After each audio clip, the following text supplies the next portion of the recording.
So Marty, one of the things we do when we teach adaptive leadership is we kind of have a belief that it's a little different. Actually, it's substantially different from a lot of the other models of leadership that are out there, like servant leadership and leadership challenge. And we sort of see the model as a model that's thinking first before you do something. And we're just kind of wondering what your thoughts are when you approach a model like that. How do you learn it? How do you practice it? Well, roll back one step. In talking to people who try to exercise leadership and were not as successful as they wanted to be, one of the things that we learned was that there's so much pressure to act that people are comfortable going from, I see a problem, now I'm going to go fix it. And we think there's a middle step, which we call diagnosis, but it's thinking, that is tremendously undervalued by people trying to exercise leadership. Diagnosis is a complicated process because it's not objective, You are sitting there with a patterned shirt. That's an objective reality.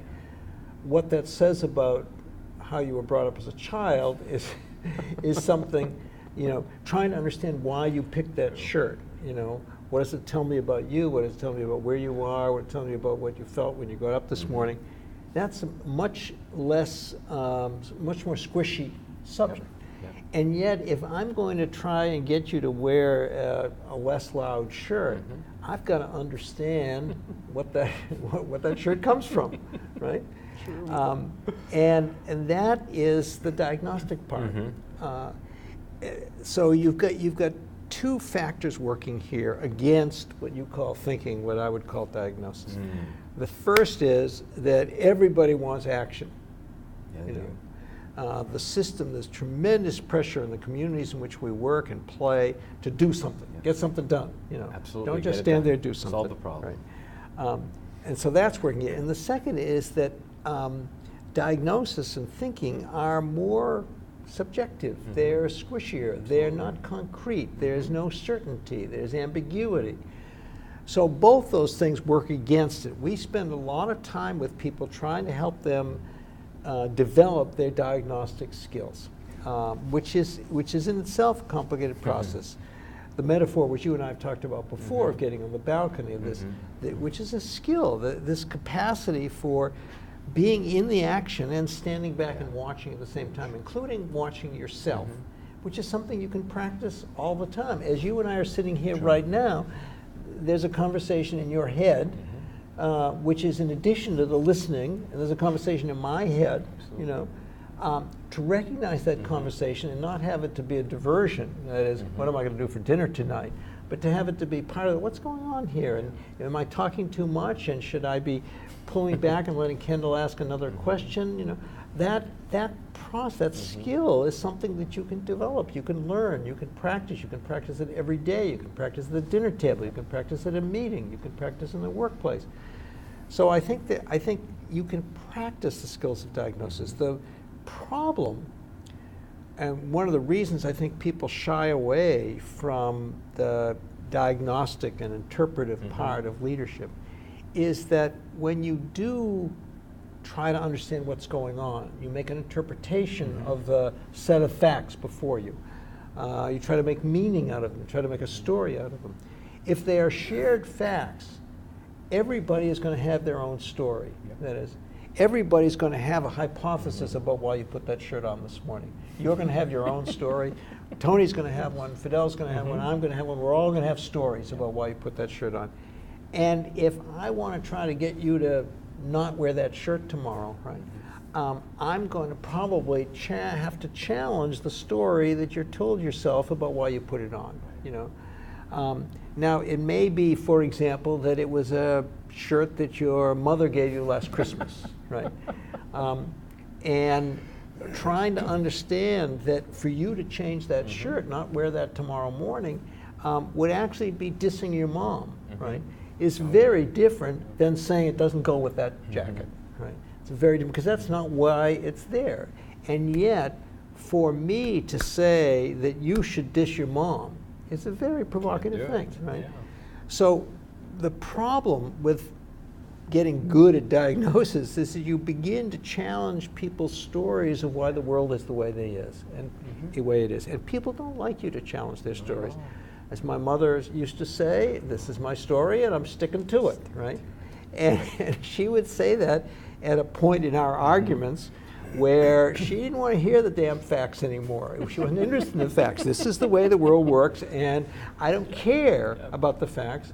This works for me. Sure. You know, it allows me to go to bed at night, it allows me to get up in the morning, it allows me to make sense of things.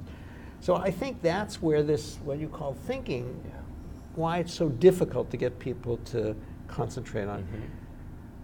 The combination of those two, that we expect people to act, it's a sign of competence, it's a sign of, I hate to say it, it's leadership, you know. But you know, when W said, "I'm the decider," right? That's what people wanted to hear. You know, people want people, particularly people in positions of authority, to be decisive, right? Make the decision. Yeah, and so that works against people saying, you know, let's spend a little more time thinking about what's really going on here. So if you say that, and that question itself, that's a very simple question. What's really going on here? If you say that in a group setting, it's going to stimulate a lot of different perspectives on what the issue is. People will tell their story, because we all have one. And understanding that, and then if you're trying to exercise leadership, if you're trying to make progress on something, trying to understand how you're going to deal with those very different stories to which people are wedded because they work for them, it becomes a question of practice, of tactics, of behavior. But you can't get there unless you've done the diagnostic part. If you don't do the diagnostic part, then you're going to tend to either, depending on your own personality, you're either going to default to your own understanding, right? You know, this is, I've seen this problem before, I know how to fix it, okay. And I'm right. Right, and I'm right. Or the alternative is you're going to take someone else's point of view unquestioningly and operate as if that's the truth. You know that the balcony, which is a major metaphor in the model, we have the literary representation of the balcony from like Romeo and Juliet. But the way you described it is it's almost the idea of on the balcony, what you're doing is you're listening to your story, and are you making up other people's stories? You're wondering about their stories? You're wondering about their stories, and you're trying to observe the behavior and see patterns, not only in individual behavior, but in collective behavior that you can't see if you're on the dance floor. You know? So you're trying to say, you see someone do something. We were talking earlier today about toxic communities, toxic people. You see somebody do something that other people label as toxic, right? And trying to see how that fits into the way they operate usually. What stimulated that? What was the particular stimulus that produced that reaction? Well, you can't do that if you're just taking everything at face value, you know, thinking about it rationally in a linear and a logical way. And the person that did it may not even know why they did it. Yes. So you can't ask them. Yes, no. I never ask anybody why they did something if I'm looking for truth. I ask someone why they did something because what they say will tell me something about their story that they're telling themselves. But I'm not interested. You know why I do something as well as I do, right? Your guess is as good as my guess, and may even be better in some circumstances. So I don't, and that idea itself is provocative. That is, you know, well, what do you mean? I don't know why I did something. Well, but the reality is, you know, I don't know why I do anything. It may be something that happened on a playground 60 years ago that caused me to do something. It may be something that some honored teacher told me that I can't even remember now why I do something. But in order to make sense out of my life, I have to have a story about why I did it. And it's going to be a story, typically, as human beings, in which I come out pretty well. Absolutely. Everyone. So you're making me think of the idea then that this, the balcony, is that those stories that are told and you listen to them and you listen for patterns. So is that the song beneath? It'd be one way of thinking about it, right? Is trying to see listen to what's not being said as well as what's being said, trying to make sense out of things that on the surface don't make sense, you know?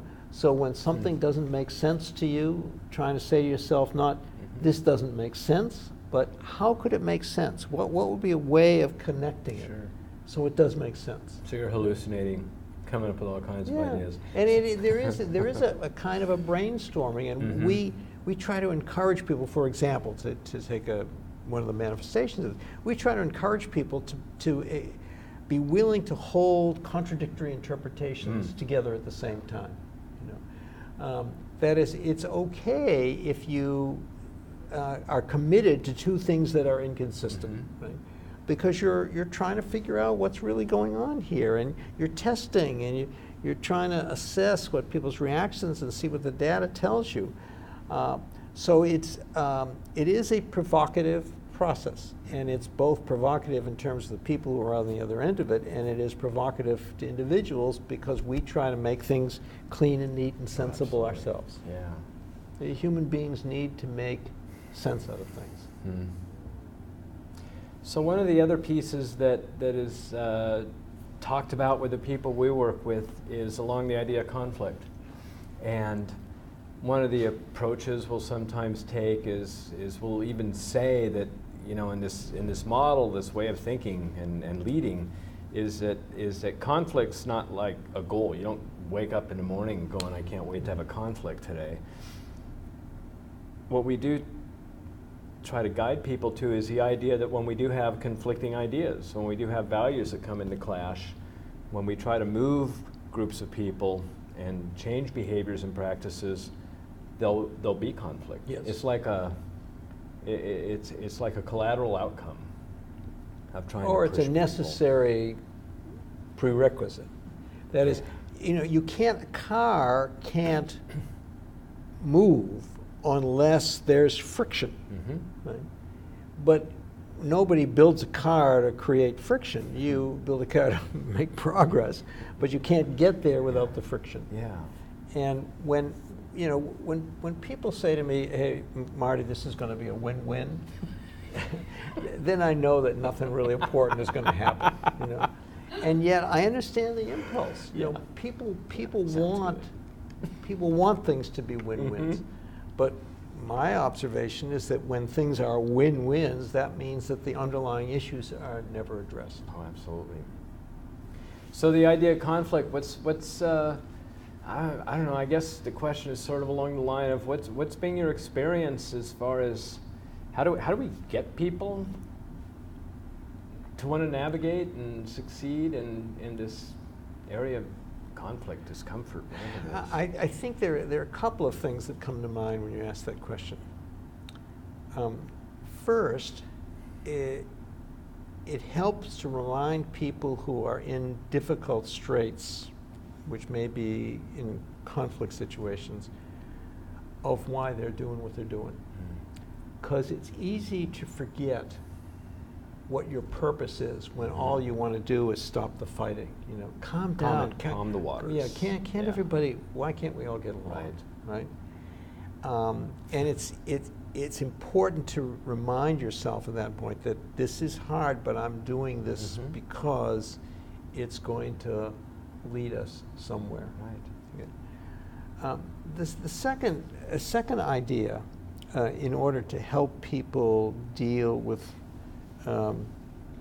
tolerate more tension and conflict, is to think about what we call productive disequilibrium.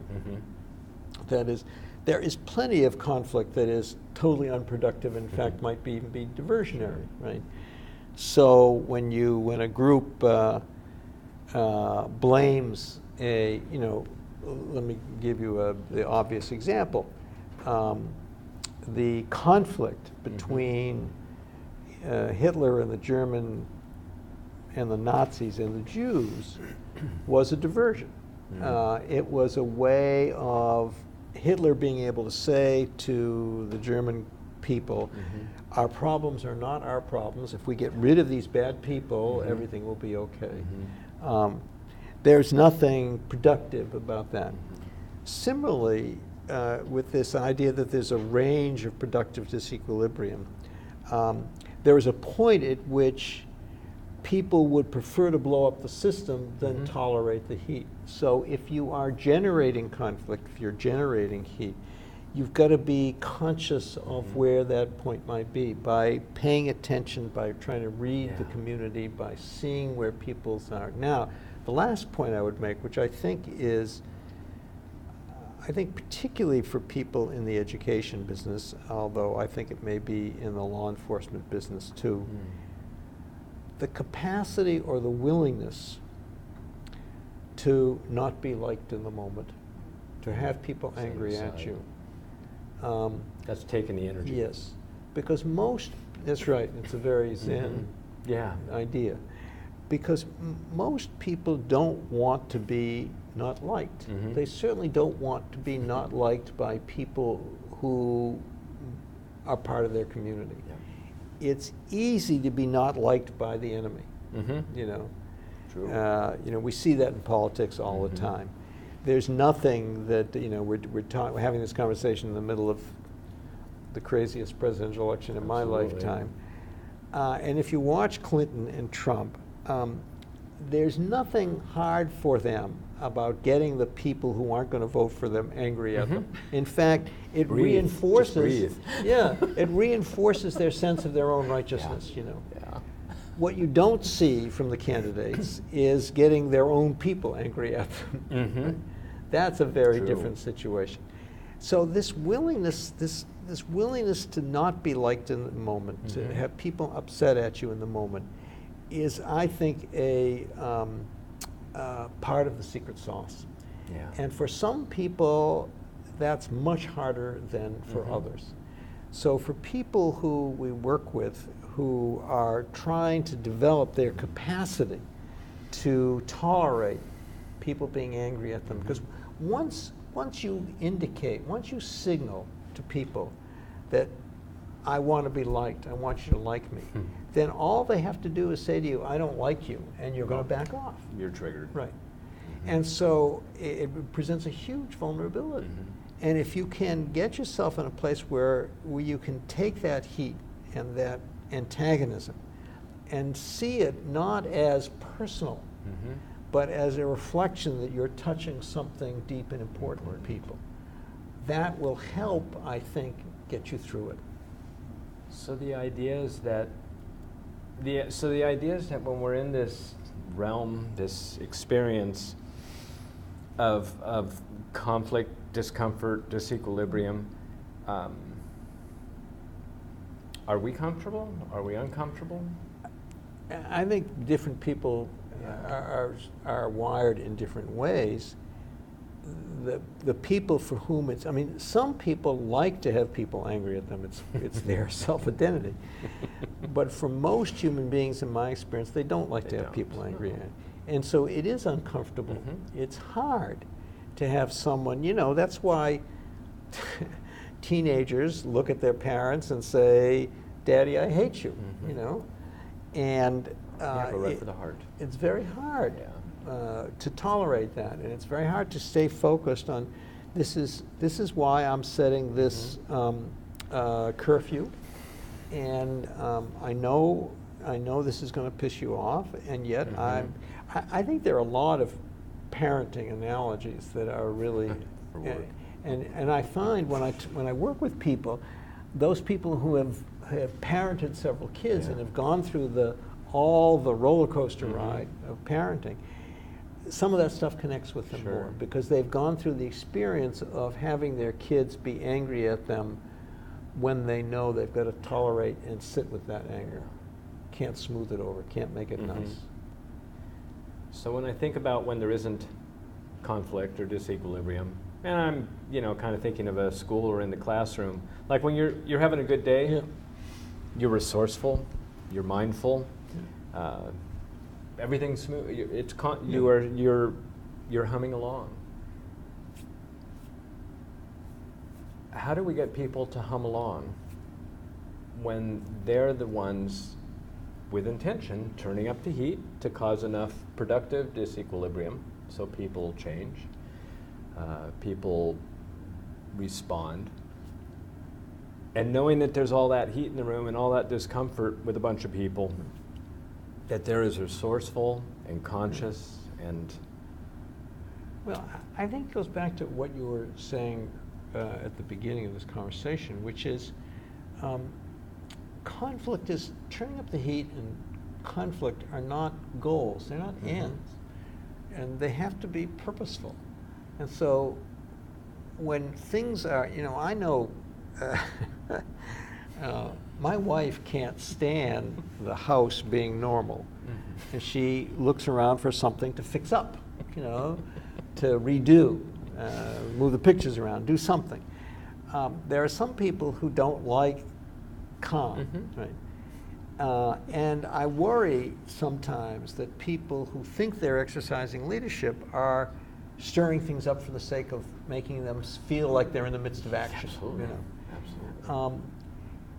Human communities, classrooms, schools, they can only tolerate so much disruption. Right? True. And it is just as important to know when you have to turn down the heat, when you have to take a break. Now, at the moment, and that's why it's an art more than a skill, in the moment, you never know whether when you say, I think we need to take a break here, that's actually a work avoidance diversion, or it's needed. I had a boss, wonderful guy, who was very cerebral, very much in his head. And we had these meetings every morning with the senior team, every morning. And when the emotions would get high, he would say, I think we need to put this off till tomorrow. Because he personally couldn't tolerate the conflict, and he was so averse to people getting upset that he would defer the conversation. Nothing gets accomplished. Yeah. And that's right, except calming things down, and I think that was, although I think he was an extraordinary guy and was a brilliant manager, I think that was one real defect, is that when the passions got going in that room, and they're mostly lawyers, so they didn't get really passionate very much because they're all linear and cerebral. But when it did get going, there was something really important going on there. And rather than kind of protect it, create a holding environment so no one got bruised too badly, he would shut it down. It's hard in a classroom. I mean, we were talking earlier about my daughter-in-law who teaches in a public school in Brooklyn, and she teaches middle school kids. She teaches literacy, and she talks about this a lot, about how much disruptive activity do you tolerate, and how do you balance the need for kids to speak out and act out with the need for some learning and some rigor.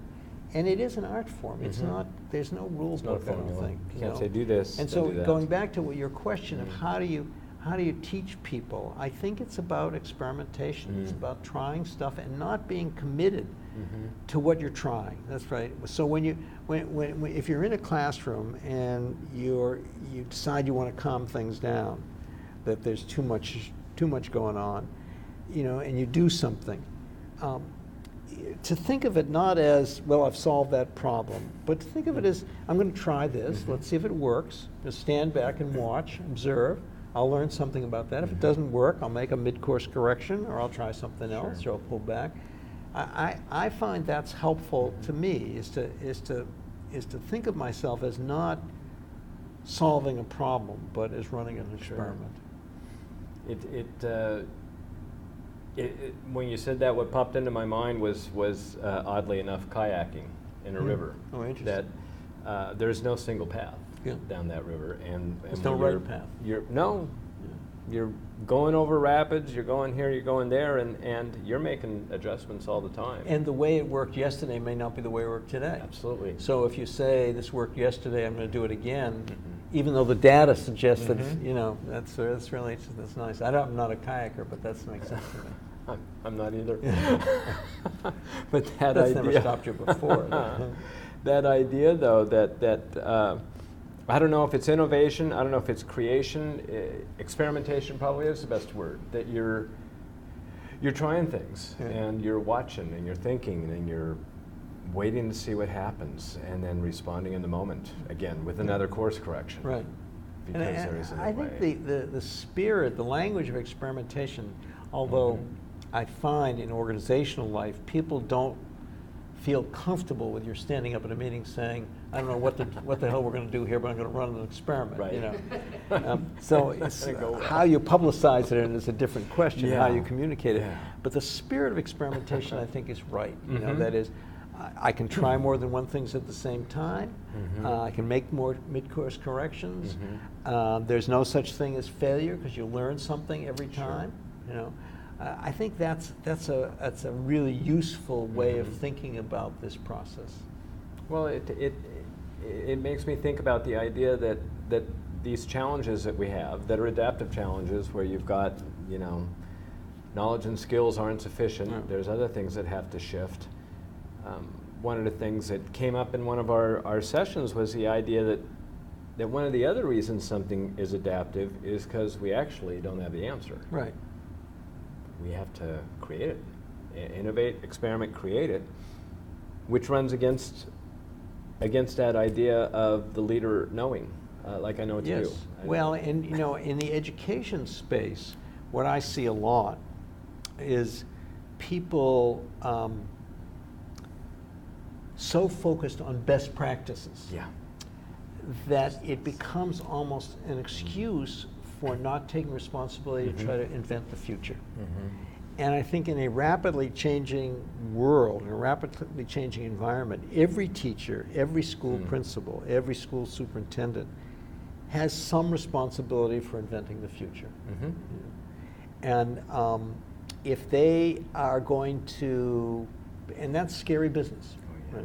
And if they're not going to take on that responsibility, we're going to have a lot less progress than if everybody thought. I'm less worried about everybody thinking that they have some responsibility for the future than I'm worried about nobody thinking they have a responsibility for the future. Somebody else will take care of it for me.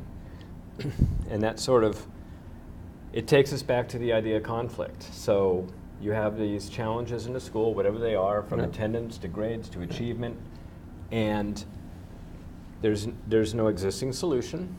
And in the back of your mind, as we think about adaptive leadership, what we have to do is create disequilibrium or move people to states of disequilibrium, which is going to result in conflict,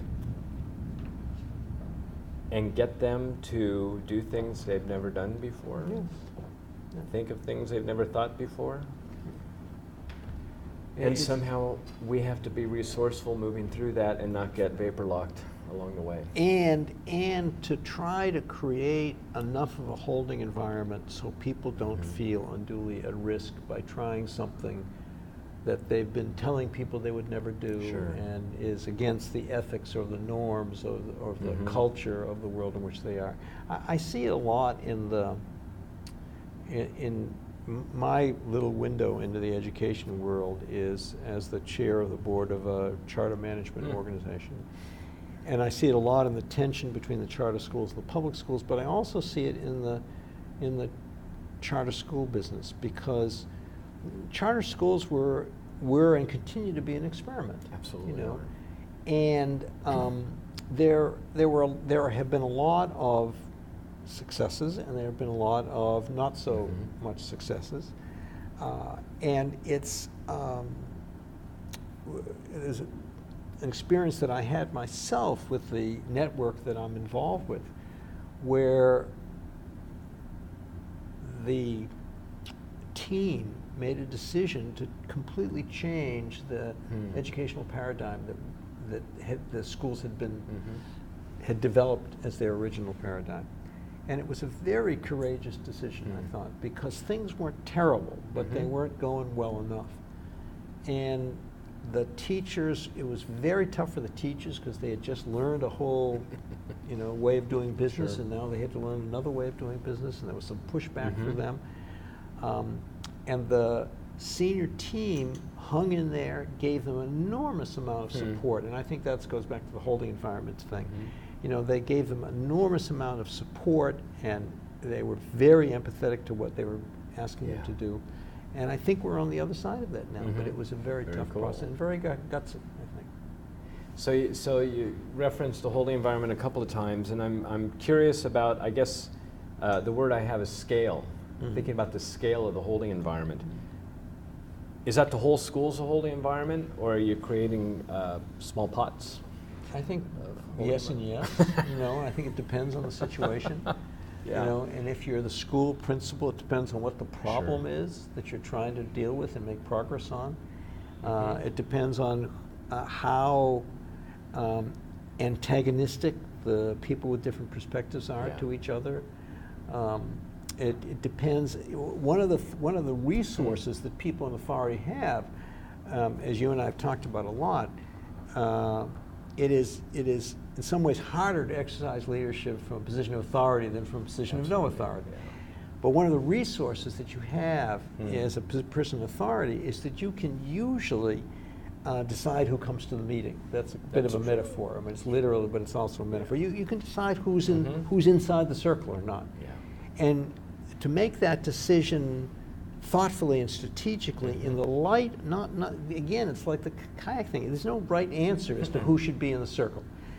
But to decide who needs to be in the circle in order for progress to be made here.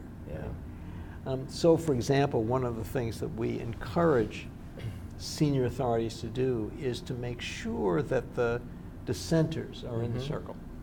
Because you need those voices, and you need to have them be confronted with the alternatives.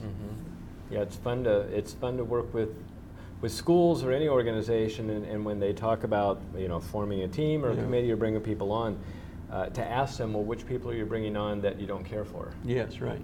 That you don't agree with. Who do you wish was not there that you're going to bring in? You'll get some looks like. Right. Yeah.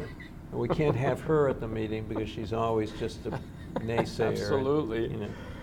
So that's interesting, though, on the holding environment. It can be the whole school. It can be a small thing, and so it's context, and there's no formula for it.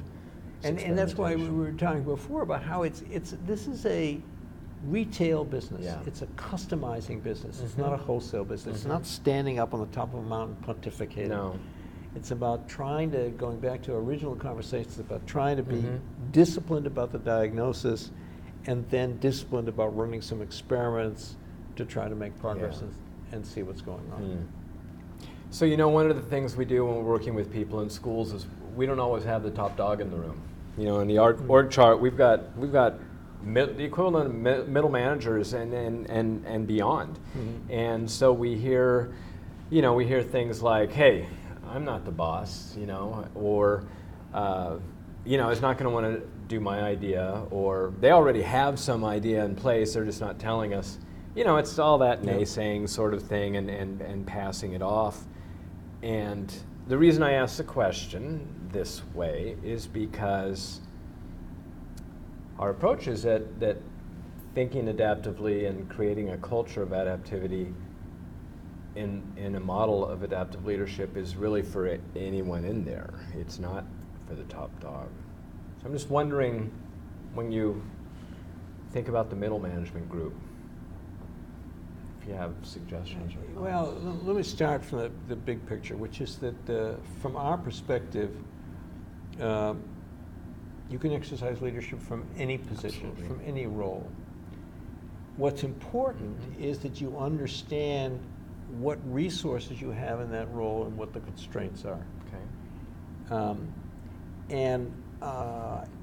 As we were suggesting before, trying to exercise leadership from a position of senior authority is has huge problems, and that's why most people in positions of senior authority don't exercise leadership at all, because there's too much to risk, you know.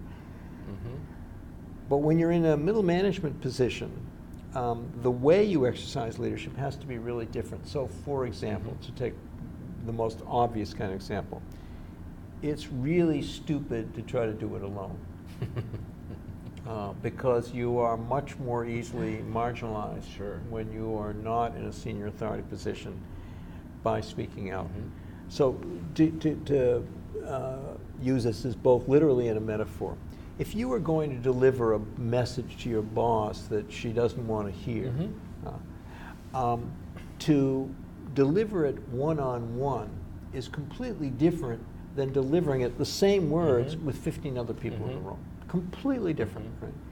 Because from her point of view, the consequences are fundamentally different when there are 15 people witnessing it than if it's just one-on-one. So that would be one example of a way in which, if you're going to exercise for leadership from a middle management perspective, you need to have lots and lots of partners. Second thing, second idea, is that you need to think about what are the pressures on the senior authority that are encouraging him or her to behave in the way they're behaving, to be not open to your idea. And who are they open to? So, for example, I often encourage people, this is a very subversive idea, but I often encourage people to try to develop relationships with the spouse of the CEO, or the principal, or the superintendent. Because I know that if I'm a middle manager in an organization and I say something to the boss, he or she is going to hear it very differently than if they hear it in bed at night. Right? And so those relationships are very important. And of course, your boss doesn't want you to develop a relationship with his or her spouse for exactly that reason, right? Because they know that that's going to make life much more difficult for them than if it's just coming through this the standard operating. Or give you another example. Leaking information to a news media, putting something out in social media that can't be tracked down to you. Those are practices which most organizations frown on. I mean, the Obama administration has been tougher on leakers than any other administration in our history. There's policies and procedures against it. Yes, right. And the policies and the procedures are designed to make sure that people only go through the normal channels of communication, therefore. And I'm dealing with a situation now where, without going into all the details, where there is an opportunity for a middle manager, although he heads a huge organization, to speak to someone 3 levels above him. And he is struggling with how honest he should be. And so it's a very complicated situation, because if he throws his boss under the bus, that's going to come back and haunt him too. So it's interesting treatment. But on the other hand, he's got this opportunity he's being called to the person 3 levels above him because there is a problem that's surfaced up there. And so he's the expert, and he's got an opportunity to have a voice where he ordinarily wouldn't have a voice. And he needs to take advantage of that. But how he does that is going to be really complicated, because he's in a more vulnerable position, because he's not the decider. Right. So you have it's a question. It's a question of understanding what are the resources that you have in your role and what are the constraints. Right.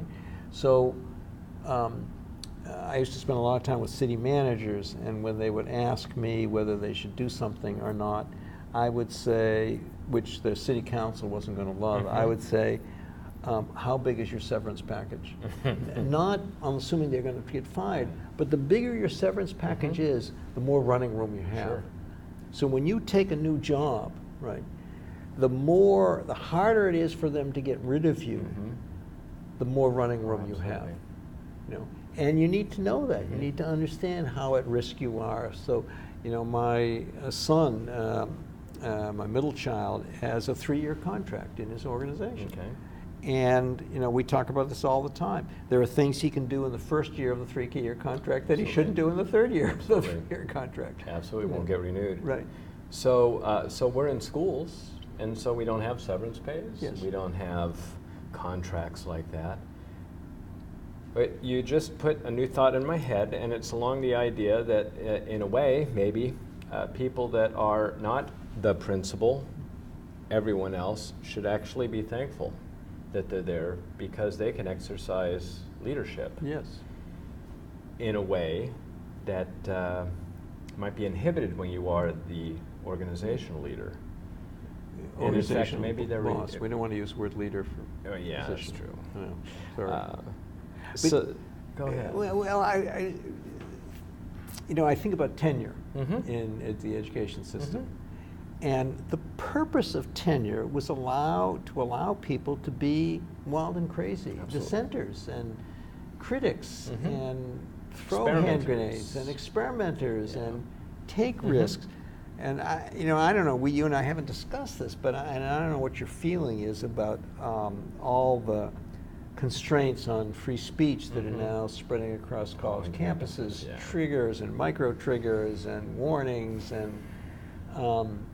But it feels to me like if you have tenure and you can't get fired except for doing something really heinous, that should give you the license to take a lot more risks. Absolutely. Than if you don't have tenure. And Absolutely.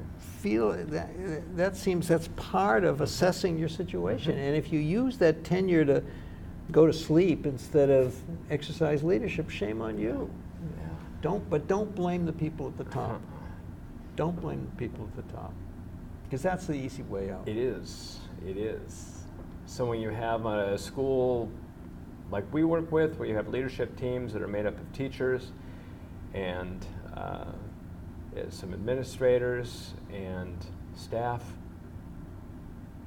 if they think about the idea that they can exercise leadership, even though they may not have authority, then it's creating a culture for them to be comfortable enough to risk, to do things that hadn't been done before and know they're not going to get lopped off at the knees, hopefully.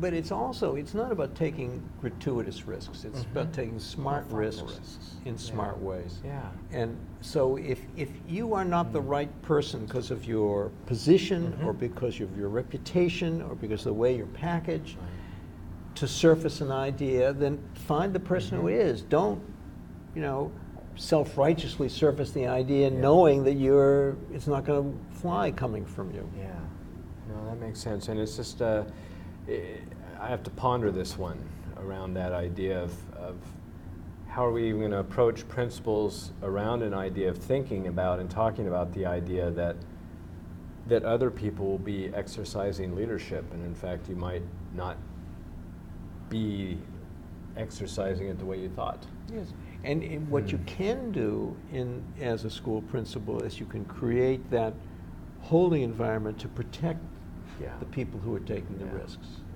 To me, that's an act of leadership in itself.